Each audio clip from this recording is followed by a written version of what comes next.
Bonjour à tous, merci d'être présent à ce premier webcast PwC dédié à la crise du Covid-19. Je vais laisser les personnes se connecter encore une petite minute et nous allons démarrer et je laisserai pour faire l'introduction et nous présenter ce sujet en animateur principal Thierry Delville. Je vous propose de commencer. Donc, bonjour à tous et à toutes.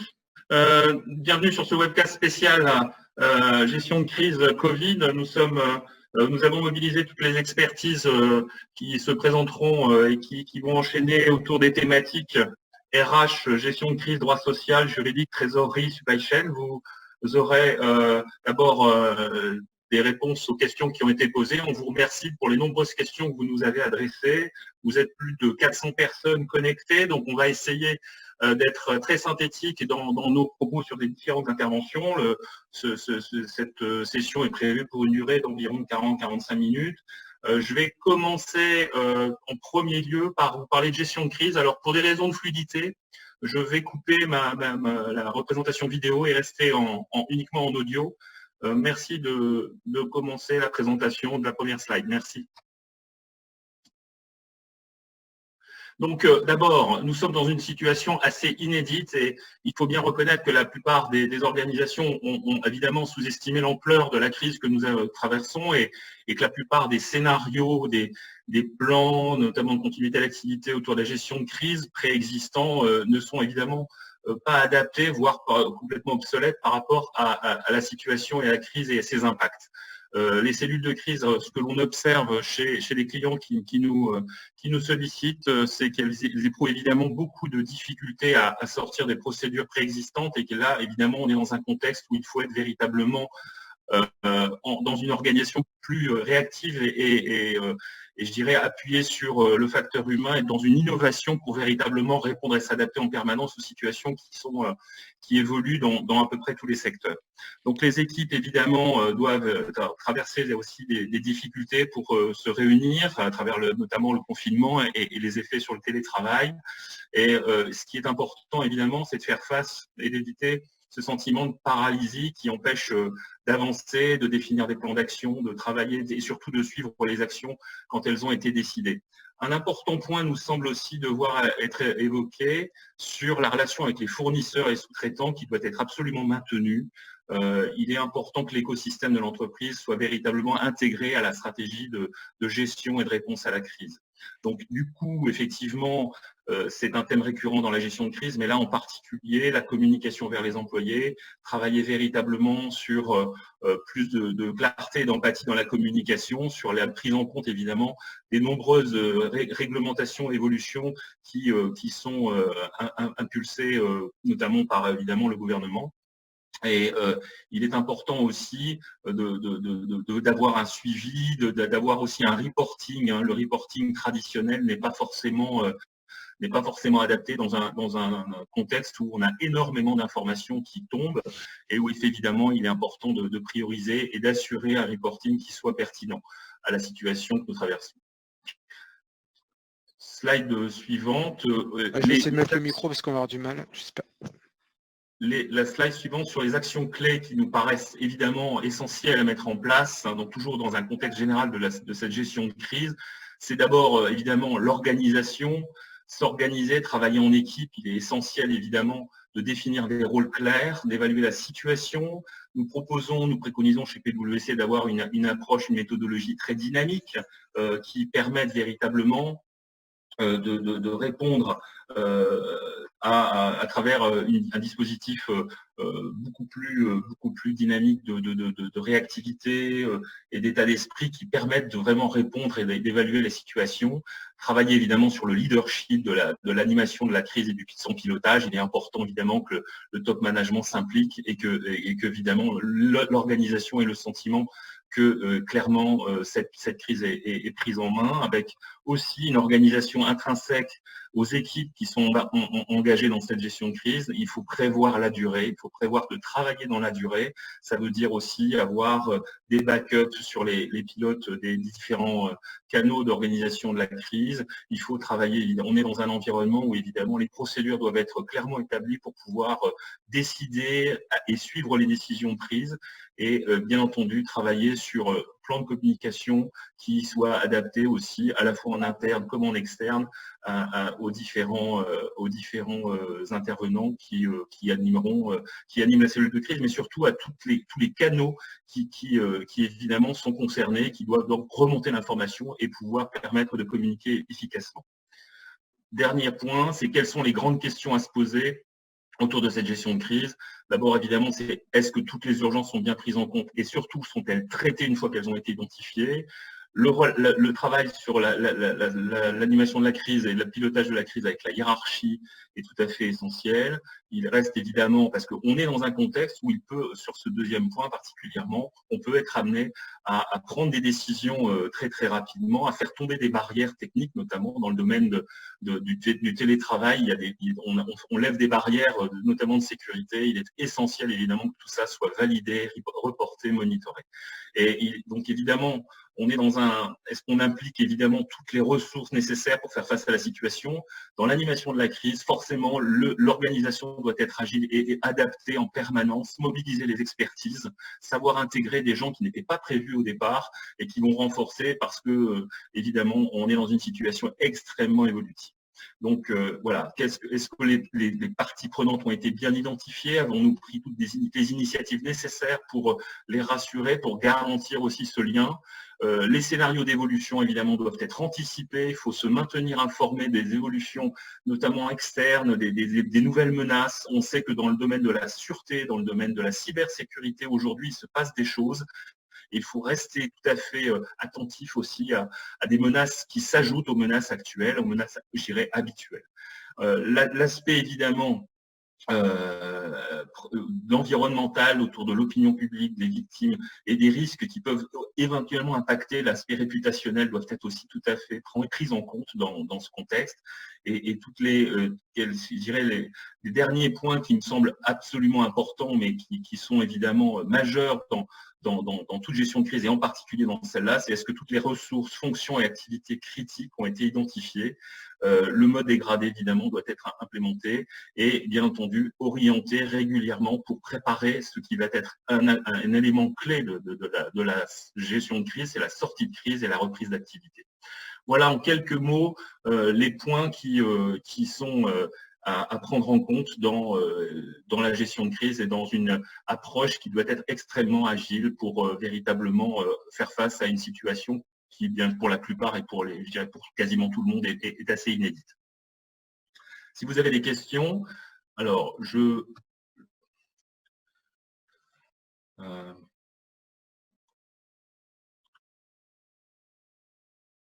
vois sur les questions très rapidement, je voudrais simplement écouter sur les questions qui remontent. Il me semble important de travailler sur la notion d'épuisement des équipes qu'on voit apparaître. Hein. On a des questions sur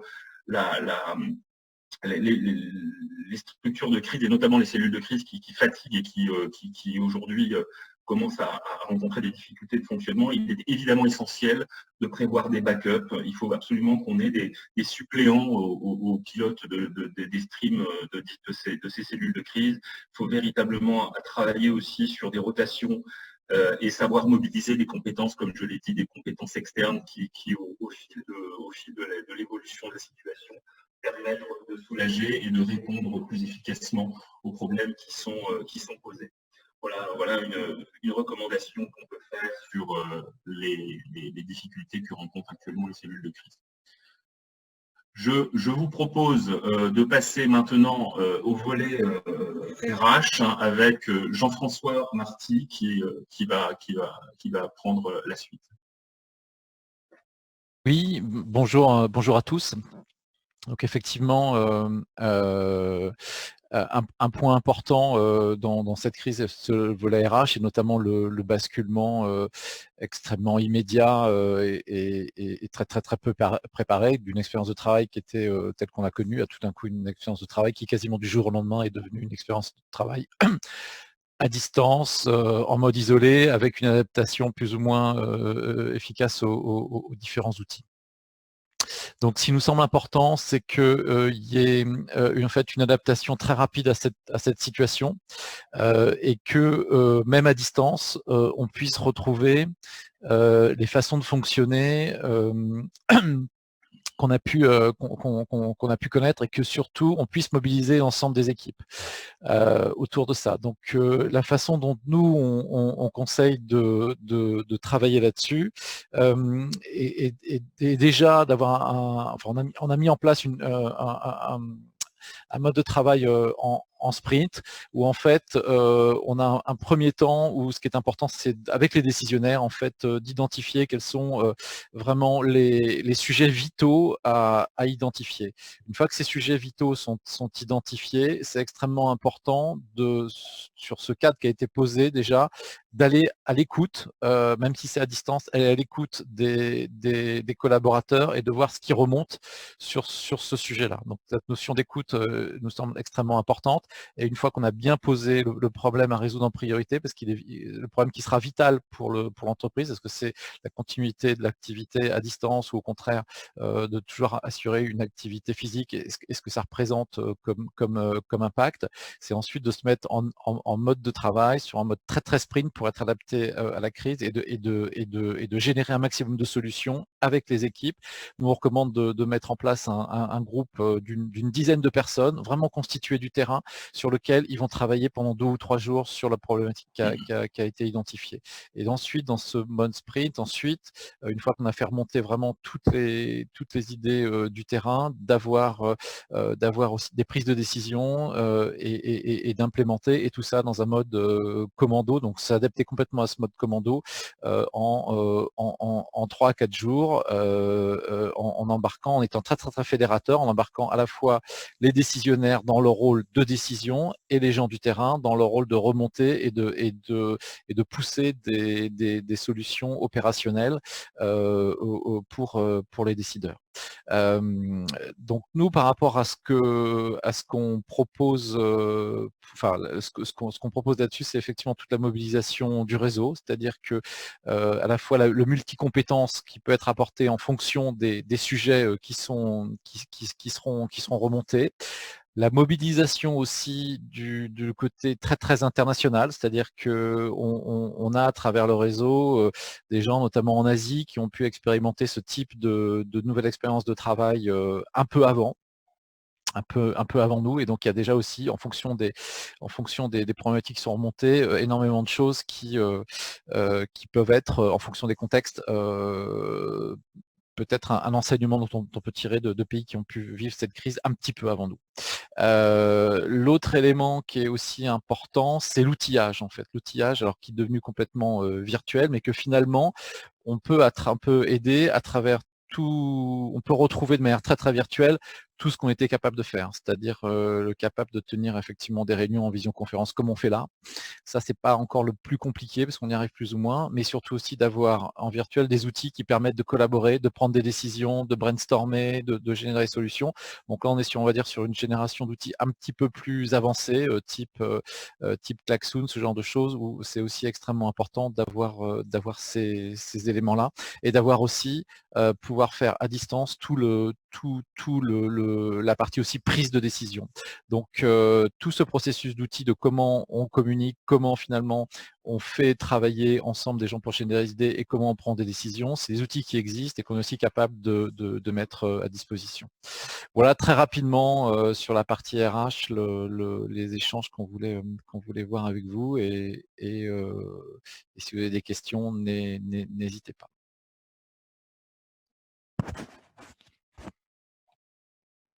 Merci Jean-François. On peut passer peut-être au volet juridique, au volet question suivante, au volet droit social.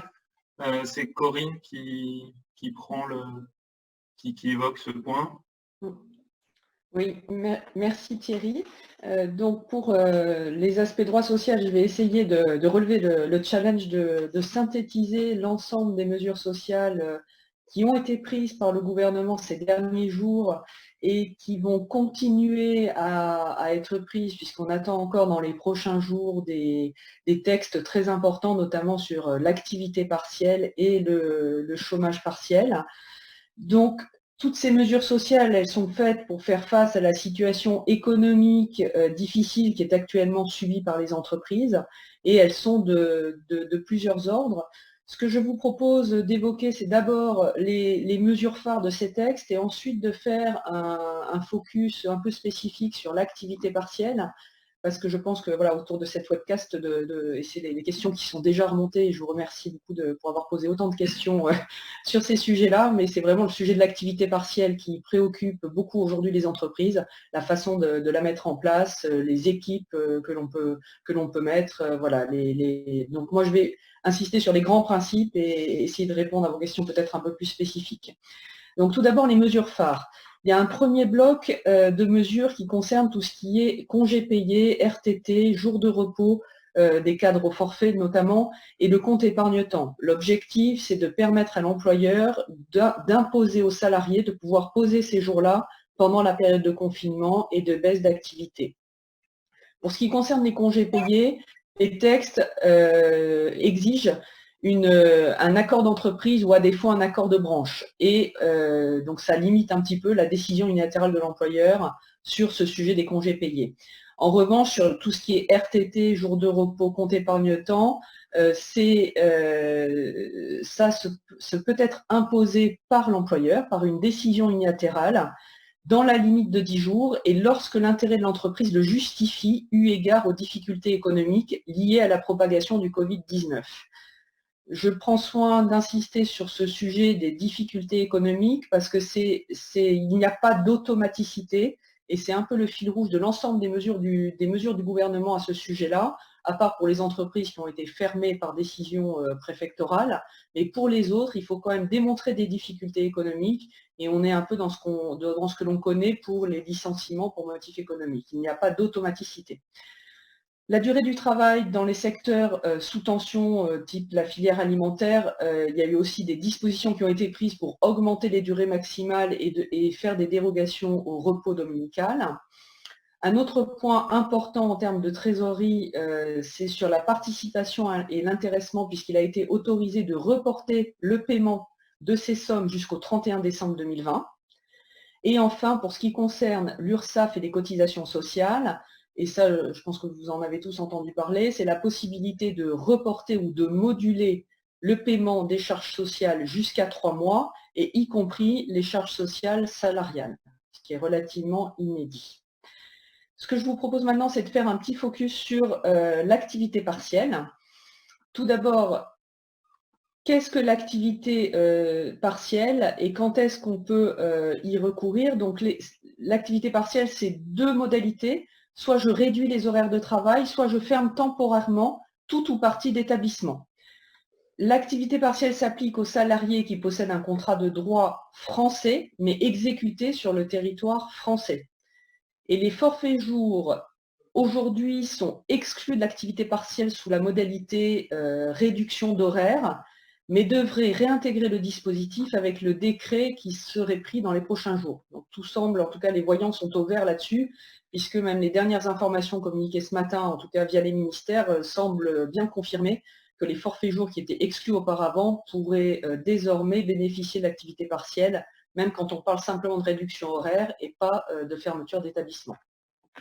Les cas de recours à l'activité partielle, je ne vais pas les lister tous ici, parce qu'en fait, c'est le dernier qui nous intéresse, couplé au premier, la conjoncture économique. Donc le dernier, c'est toute autre circonstance de caractère exceptionnel.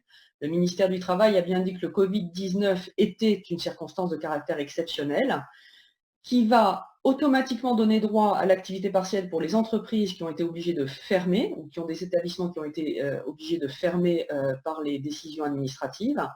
Mais en revanche, pour celles qui n'ont pas été contraintes de fermer, il faudra démontrer les difficultés économiques et surtout les prévisions difficiles que la crise du Covid-19 impose à la société.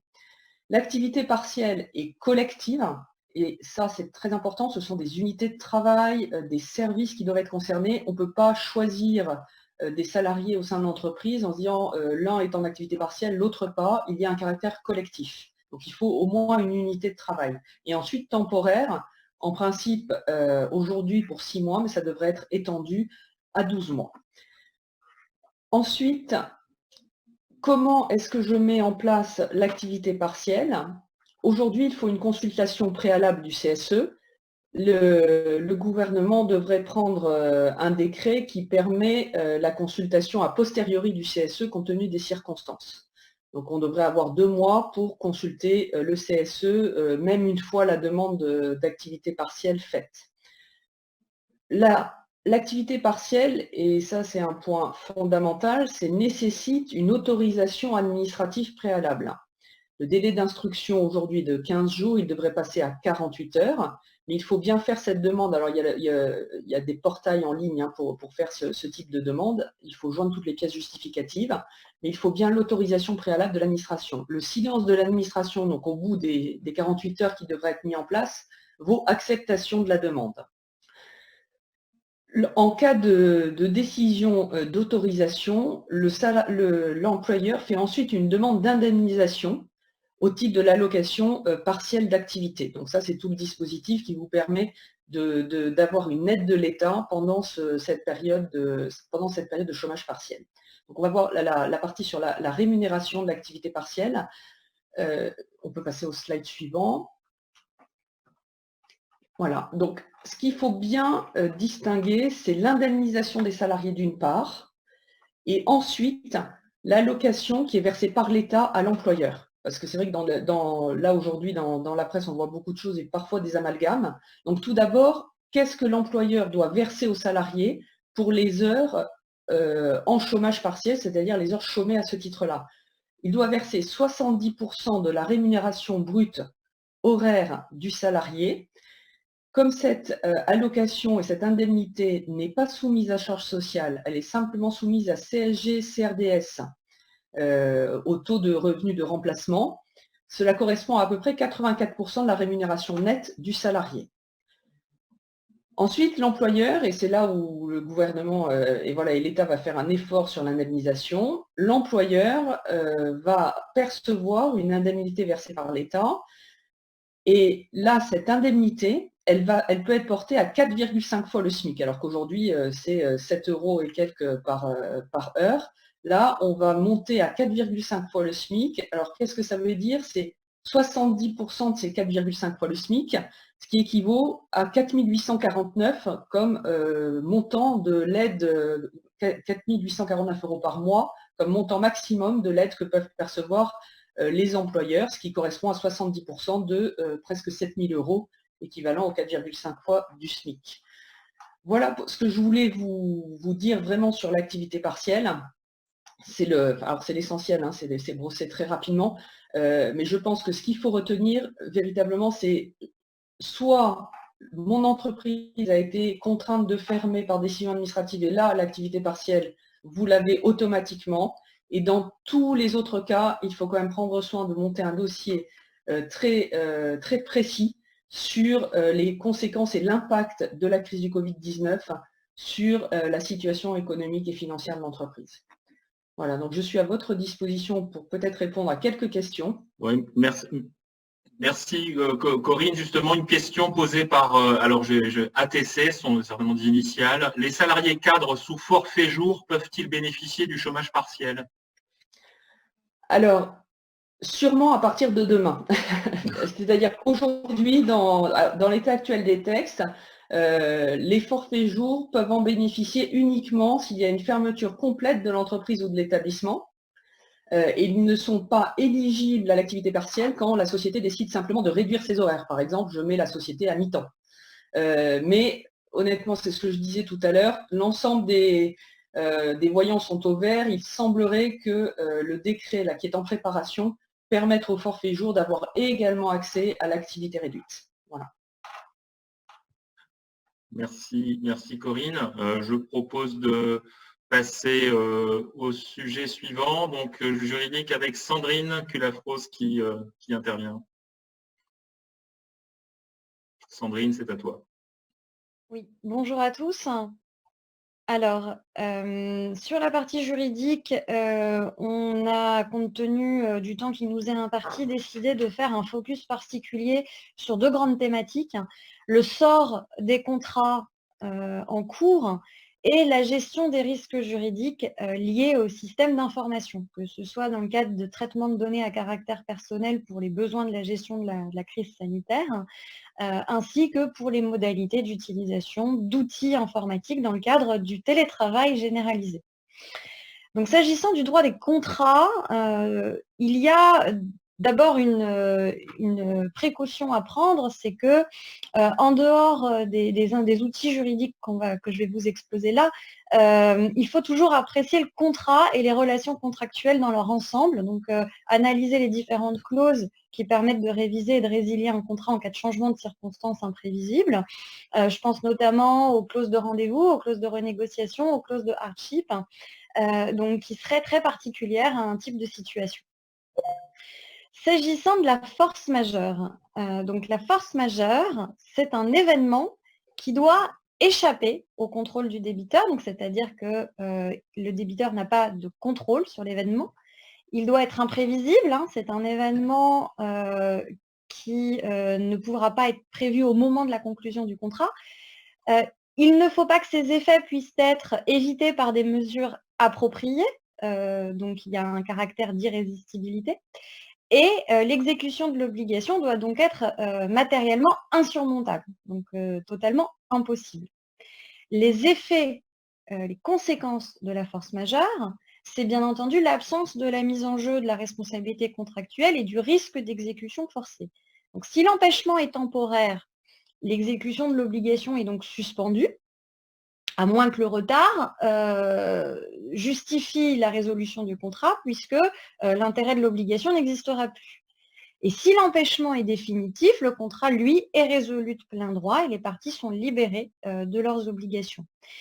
Encore un point d'attention sur les aménagements conventionnels possibles. La force majeure peut avoir été, par le jeu de la libre volonté des parties, restreinte quant aux événements constitutifs de la force majeure, ou au contraire étendue, quant aux conséquences qui en résultent, et également point d'attention sur les obligations de garantie qui pourraient y faire échec, c'est-à-dire même en cas de survenance d'un événement qui constituerait une force majeure, une obligation de maintenir, par exemple, un paiement ou un certain type de garantie. Si jamais l'événement qui est imprévisible n'est pas impossible et n'est pas insurmontable, mais seulement va rendre excessivement onéreuse l'exécution de l'obligation, à ce moment-là, on va utiliser, en tout cas on peut utiliser ce qu'on appelle l'imprévision.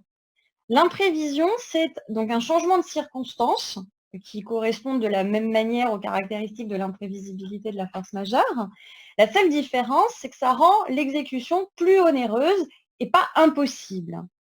Attention, l'imprévision a été intégrée dans le droit français par la réforme du droit des obligations et donc ne concerne que les contrats conclus ou renouvelés après le 1er octobre 2016. Et il peut aussi avoir été écarté ou aménagé par la volonté des parties dans le contrat. Les conséquences, donc c'est que la partie lésée peut solliciter une renégociation avec l'autre partie.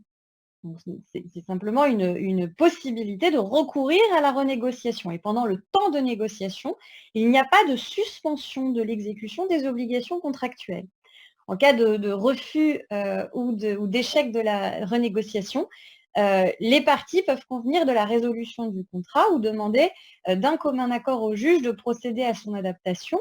Et à défaut d'accord, le juge pourra réviser le contrat ou alors y mettre fin.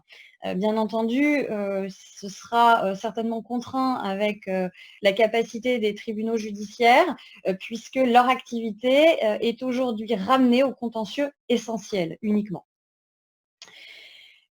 Ensuite, je vais passer au point sur les données personnelles qui a donné lieu à beaucoup de questions préalables de la part de l'ensemble des auditeurs.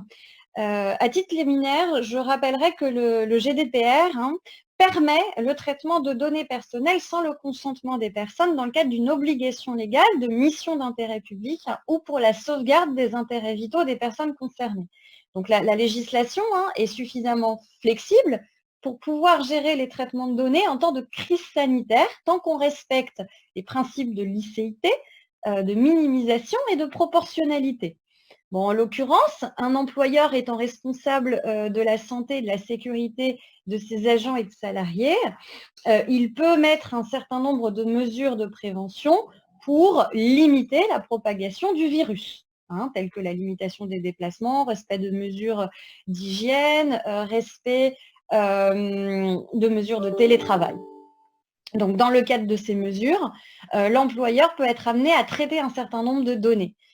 Et notamment des données de santé. Par exemple, le fait qu'un employé ait contracté le coronavirus, c'est une donnée de santé. Le fait qu'un employé ait des symptômes caractéristiques du coronavirus, c'est une donnée de santé. En revanche, le fait qu'un employé revienne d'une zone géographique à risque n'est pas une donnée de santé. Et la règle, c'est qu'en principe, seules les autorités sanitaires ou la médecine du travail peuvent collecter les données de santé.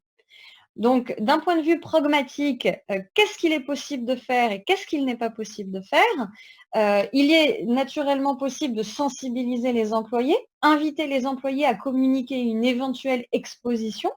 En cas de signalement, donc de report d'un employé envers son employeur, l'employeur peut collecter et conserver la date et l'identité de la personne suspectée d'avoir été exposée et les mesures organisationnelles prises. Et en cas de signalement, l'employeur pourra communiquer aux autorités sanitaires, si elles le demandent, évidemment, ces informations pour une prise en charge plus généralisée. Et bien entendu, informer les employés de l'existence de cas de Covid-19 dans l'entreprise, pour autant que des mesures de confidentialité soient préservées afin de limiter les impacts sur la vie privée de tout un chacun. Ce qu'il ne faut pas faire, c'est pratiquer des relevés de température et plus généralement avoir une recherche et une collecte systématisée de données de santé concernant les employés, puisque ce sont des choses qui sont réservées à la médecine du travail. Voilà, dernier point à adresser, les risques de cybersécurité et les aménagements juridiques qui doivent être pris. Donc, en raison de la crise sanitaire, vous vous en rendez bien compte, bon nombre d'entreprises ayant recours au télétravail, on comprend qu'il y a une augmentation de l'exposition aux risques cyber. Et pour ne pas rajouter de la crise à la crise, il est très important d'abord de comprendre les typologies d'atteinte. À quoi on est exposé? D'abord à un risque sur les systèmes de traitement automatisé de données, donc les systèmes d'information et les applications qui vont être utilisées à distance.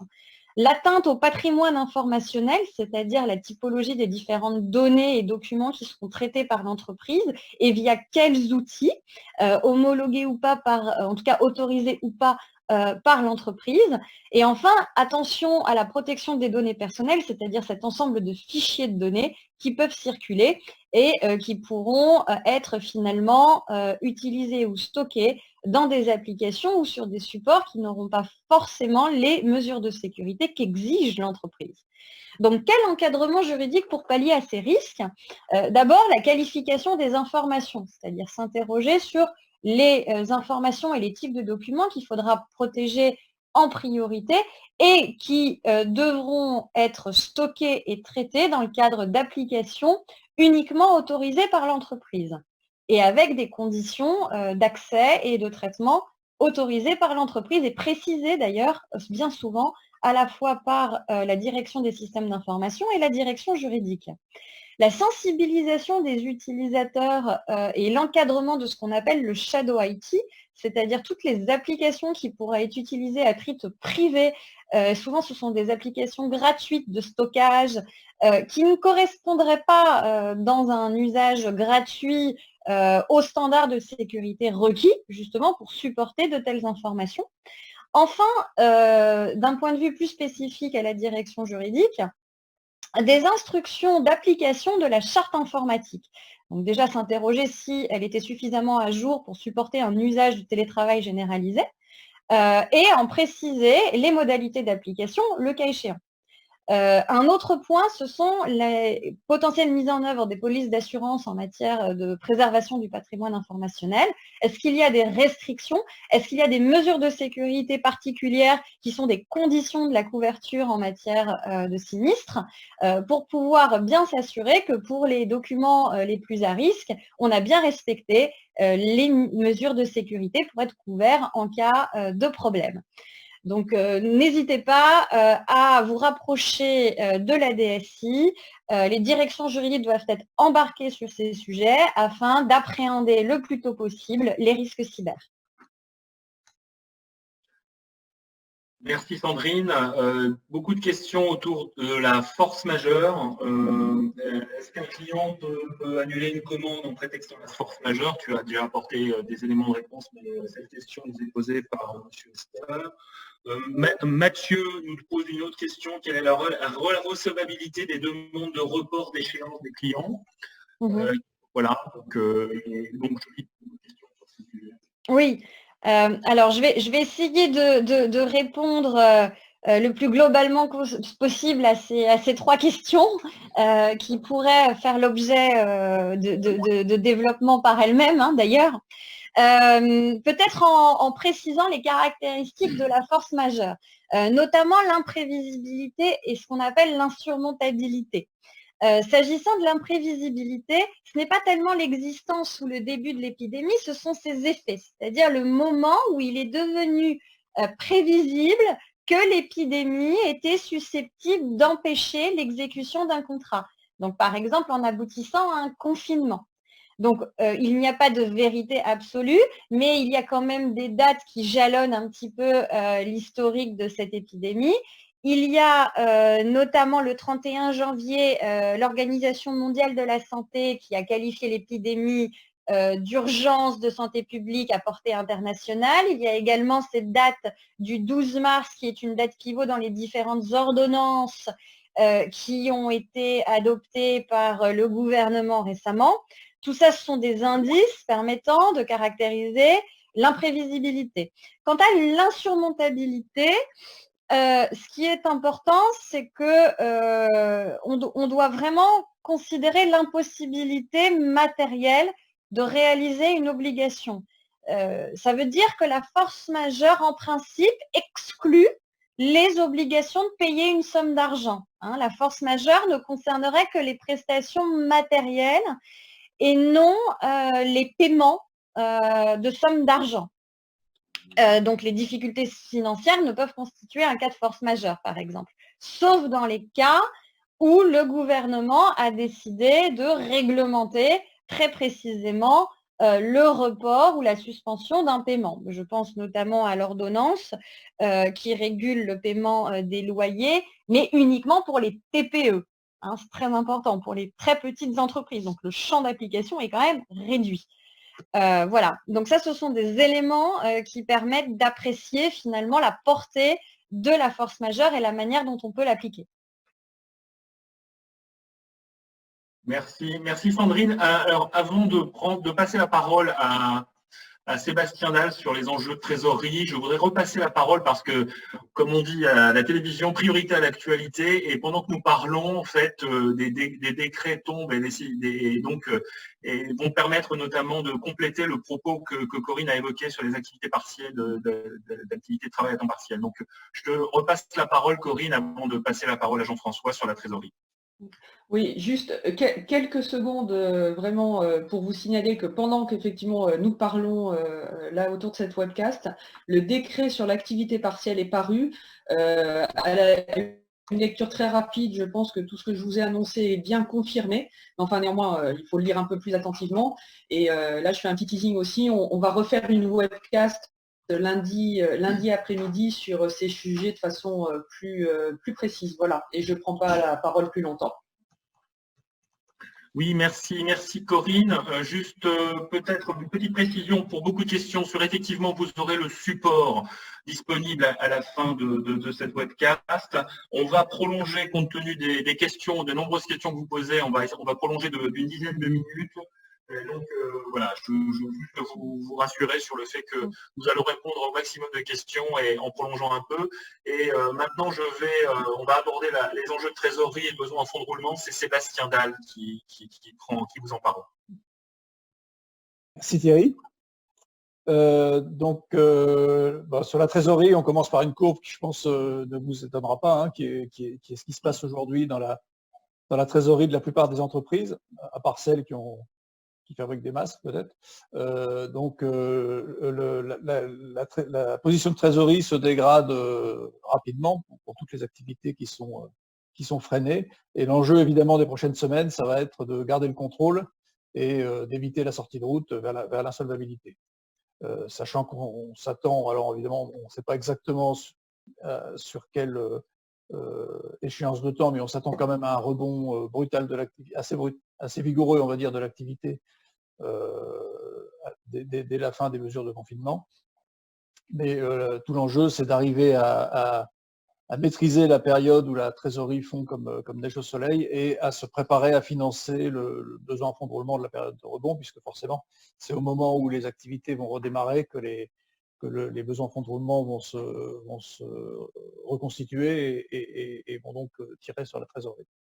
Donc l'inconnu, c'est un peu le timing de toute cette courbe.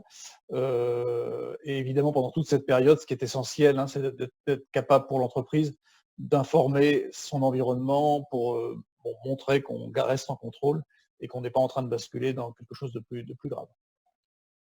Le premier levier, bien sûr, je passe sur la page suivante, c'est évidemment le recours aux aides publiques. Je pense que le gouvernement a ouvert un peu les vannes de manière extrêmement généreuse, justement dans l'idée que ce soit le bilan de l'État qui amortisse le choc et qu'il n'y ait pas trop de réactions en chaîne sur les chaînes, sur les paiements fournisseurs pour éviter les phénomènes de faillite en cascade.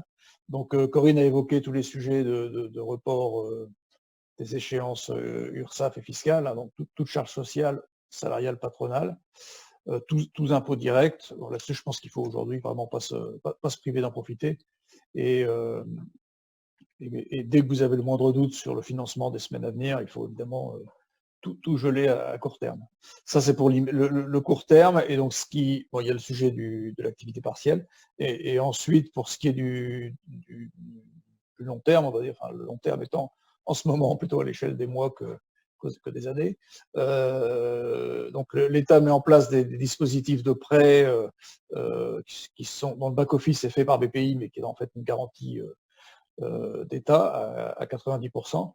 Donc l'idée, hein, c'est de garantir 90% de prêts qui peuvent atteindre 25% de votre chiffre d'affaires, ce qui est quand même beaucoup, et qui seraient remboursables sur jusqu'à 5 ans, voire plus, avec des franchises d'1 an. Donc on verra bien comment tout ça se met en place, hein, puisque les annonces sont très, très récentes, mais bon, il y a une volonté d'aller vite, et en principe, les banques sont capables de distribuer ces produits depuis hier ou aujourd'hui. Voilà. BPI France a aussi des trains de mesure qui sont plutôt pour les entreprises petites et moyennes, hein, qui sont notamment des systèmes de factoring d'urgence, des reports des échéances BPI et des prêts sans garantie pour les PME. Bon, on pourra vous détailler ça à l'occasion. Alors, l'autre sujet sur lequel on voulait attirer votre attention, c'est les sujets donc, de BFR à la relance d'activité. Hein. Ce qui nous paraît clair, hein, dans la période, c'est de faire un petit peu attention à qui vous paye, qui ne vous paye pas parmi vos clients, parce que clairement, il va y avoir une tentation d'une partie de la chaîne de s'asseoir sur les paiements fournisseurs. Et donc, on pense qu'il y a un enjeu aujourd'hui qui est de faire attention à prioriser les clients qui vous paieront dans les semaines qui viennent pour être sûr de ne pas vous retrouver à augmenter votre BFR en finançant finalement la reprise de vos clients sans arriver à financer la vôtre. Voilà, je passe sur cette slide. Et le dernier sujet sur lequel je voulais vous soumettre une approche, hein, donc c'est sur le sujet des prévisions à 13 semaines. Donc aujourd'hui, la plupart des entreprises sont équipées d'un outil de prévision à 13 semaines qui est un peu l'outil de prévision de trésorerie court terme. En général, ces outils sont rafraîchis historiquement sur une fréquence, on va dire, de 15 jours à 1 mois. Aujourd'hui, on est plutôt sur une fréquence à la semaine. Et donc là, ce qu'on vous présente là, c'est une proposition de process pour un groupe de taille moyenne, hein, qui consiste à la semaine mettre à jour la prévision, puisqu'aujourd'hui, c'est malheureusement l'horizon sur lequel il faut travailler. Voilà, j'en ai fini. Je ne sais pas s'il y a des questions sur le sujet de trésorerie. Oui, Sébastien, merci. Je vois deux questions. Bertrand nous demande sur les prêts garantis par l'État. Cela doit-il s'analyser au niveau de l'entité juridique seule ou au niveau du groupe? Une autre question de JSO. Une entreprise envisageant de verser des dividendes en juin peut-elle quand même avoir recours à un emprunt de la BPI? Alors, sur la première question, je pense que ça dépend de la manière dont votre relation bancaire est organisée aujourd'hui. Il y a des groupes qui, bien qu'ils soient des groupes économiquement, continuent à avoir des relations bancaires par entité juridique, et auquel cas, je pense qu'il faut privilégier le maintien de l'existant pour éviter de créer une complexité en créant des pools qui n'existaient pas forcément avant. Et à l'inverse, il y a d'autres groupes qui ont déjà une gestion centralisée, auquel cas, évidemment, qui sont déjà bancarisés en pool quelque part. Et auquel cas, il faut probablement maintenir ça. Après, c'est du cas d'espèce. Il faut se rapprocher de vos banques et voir avec elles ce qu'elles recommandent. Mais bon, je pense qu'il faut faire simple et plutôt essayer de maintenir l'organisation existante. Et la deuxième question, excuse-moi Thierry, si tu peux me la répéter. Donc, sur le fait de verser des dividendes en juin qui permettrait d'avoir un recours à un emprunt de la BPI. Aujourd'hui, c'est un peu étonnant d'ailleurs, mais il n'y a aucune restriction, en tout cas officielle, à ce qu'il y ait des distributions de dividendes en même temps que le recours à BPI ou au financement des garanties à 90%. Cela étant, évidemment, tous les dossiers vont être instruits, donc il est possible qu'il y ait des instructions qui soient passées de manière non publique. Et évidemment, je pense qu'il faut rester un peu raisonnable et évidemment ne pas s'engager dans des politiques de distribution qui ne soient pas compatibles avec notre position de liquidité. Merci beaucoup Sébastien. Donc on aborde maintenant le sujet de la supply chain et c'est Alain Galloni qui nous en parle. À toi Alain. Oui, bonjour à tous.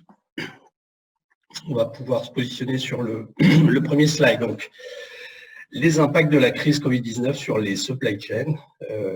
Donc on voit bien que la crise avec une telle magnitude met à l'épreuve sérieusement les supply chains comme jamais auparavant. Et en particulier, on voit les supply chains du système de santé. On a évoqué tout à l'heure les masques respiratoires. On voit bien à quel point ces supply chains sont mises à mal. Revenons un peu sur les éléments de contexte, de caractérisation qui les rendent aussi sensibles aujourd'hui, sur la partie gauche de ce slide.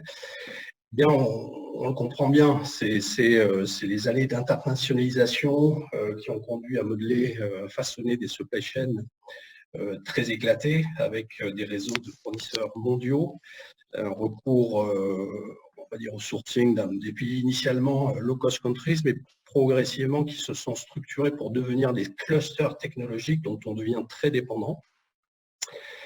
Ces modèles supply chain sont devenus très complexes à lire, à maîtriser, difficile de savoir en particulier qui sont les fournisseurs de rang 2 et de savoir à quel point ils vont être affectés par un tel événement. On peut dire que ces supply chains ont déjà été mises à mal avec la crise de 2008, qui a vu notamment l'effondrement de supply chains comme des châteaux de cartes par défaillance de fournisseurs très éloignés. Donc ça a été pour certains grands groupes, en particulier français, un impact direct sur leurs revenus, n'ayant plus les composants pour fabriquer leurs produits. Et néanmoins, cette crise-là, elle n'a pas finalement servi à repenser les modèles et se demander comment on pourrait les rendre plus résilientes. On a continué à favoriser le facteur coût pour continuer à déployer ces supply chains, en particulier sur les achats. Alors avec ce contexte de crise inédite, on voit bien que le système ou les modèles trouvent leurs limites et que la multigéographie qui les caractérise, plus cet effet de clusterisation, et la clusterisation, c'est-à-dire qu'il y a des pays qui deviennent, on va dire, des marchés fournisseurs uniques pour certaines technologies, certains produits. Ça entraîne, effectivement, tout ça devient un facteur de risque majeur qui peut entraîner des perturbations brutales. Et c'est ainsi que, effectivement, on ne sait pas anticiper, on ne voit pas arriver, effectivement la rupture, la défaillance, et qui s'entraîne comme un effet bullwhip sur toute la chaîne. Évidemment, comme en 2008, les aléas vont entraîner la fragilisation d'acteurs, même jusqu'à leur potentielle disparition. Et ça peut être effectivement très compliqué pour les entreprises. L'autre élément, c'est que c'est toujours difficile de reconstituer une vision consolidée de ce qui se passe, du fait de la dispersion des informations entre services sur les achats, sur la santé financière de fournisseurs, sur les flux, les stocks. Et ça ne permet pas toujours d'y voir clair, et en particulier de se poser aujourd'hui à très court terme les questions clés, évidemment, que vous voyez aujourd'hui, quels sont finalement les impacts à très court terme sur ma supply chain, quel est mon degré de dépendance vis-à-vis de ces marchés affectés, qui en plus évoluent dans la durée, les foyers évoluant, les problématiques supply chain bougent également. Quelles sont les ressources qui vont être affectées? Est-ce qu'il y a des produits, des appros critiques qui vont m'impacter? Comment également je vais devoir...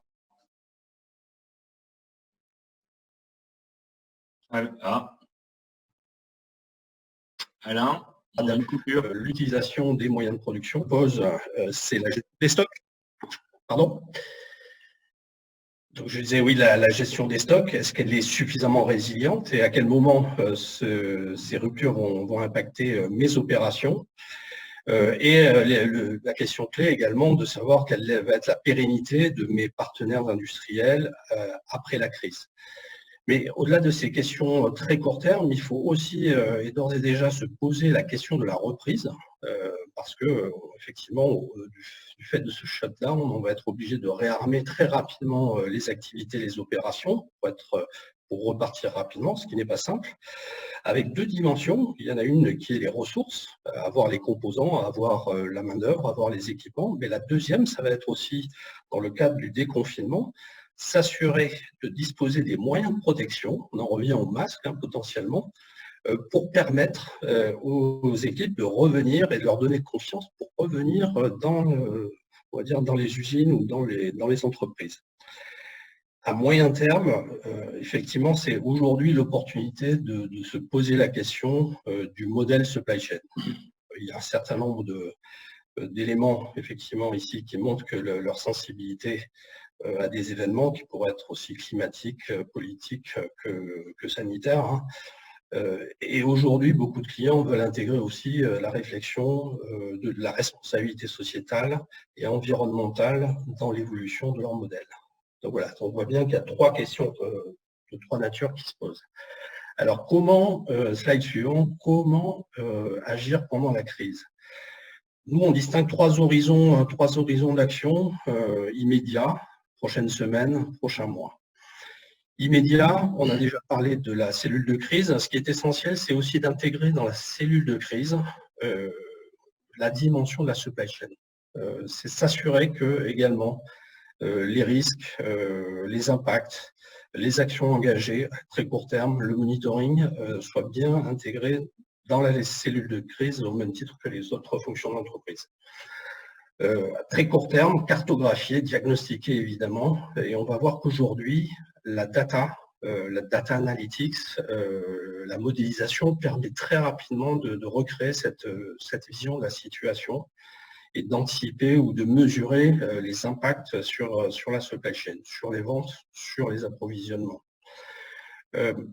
Voilà, donc, et ça permet en quelques jours d'actionner les quelques actions rapides à mettre en œuvre, en particulier pour sécuriser des fournisseurs, redistribuer des stocks, par exemple. Sur les semaines suivantes, c'est effectivement continuer à monitorer et outiller la supply chain avec tous ces éléments qui permettent de réconcilier ces informations de prévision d'appro, de stock, de production, de vente. Il faut également travailler auprès des fournisseurs les plus critiques pour les soutenir, pour également renégocier un certain nombre de conditions contractuelles. Et puis, assez rapidement, et on le verra, il y a aujourd'hui des outils qui permettent de développer ou de redéployer rapidement des stratégies ou des tactiques d'approvisionnement alternatives, puisqu'en plus, les foyers de contagion évoluent, et donc il faut bien intégrer cet élément-là dans on peut dire les stratégies d'approvisionnement ou le ressourcing.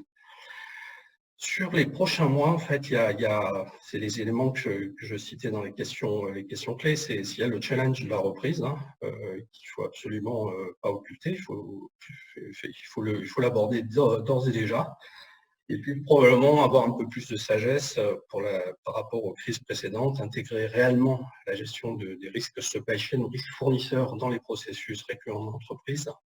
Et en particulier, on voit bien les entreprises qui nous questionnent aujourd'hui parlent beaucoup des rangs 2, leurs fournisseurs de rang 2 pour lesquels ils n'ont absolument aucune information et parfois, je dirais peut-être plus souvent, le mal peut arriver de ces fournisseurs que l'on ne connaît pas, c'est-à-dire les fournisseurs de ses propres fournisseurs.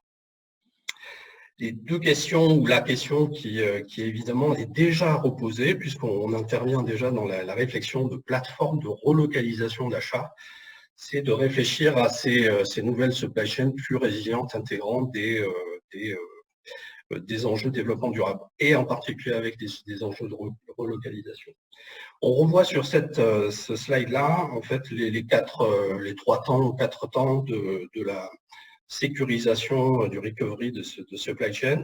Je fais un petit focus sur les deux du milieu, donc réalisation diagnostic flash, objectiver des situations pour détecter les points de risque, et 2, développer le plan de continuité d'approvisionnement.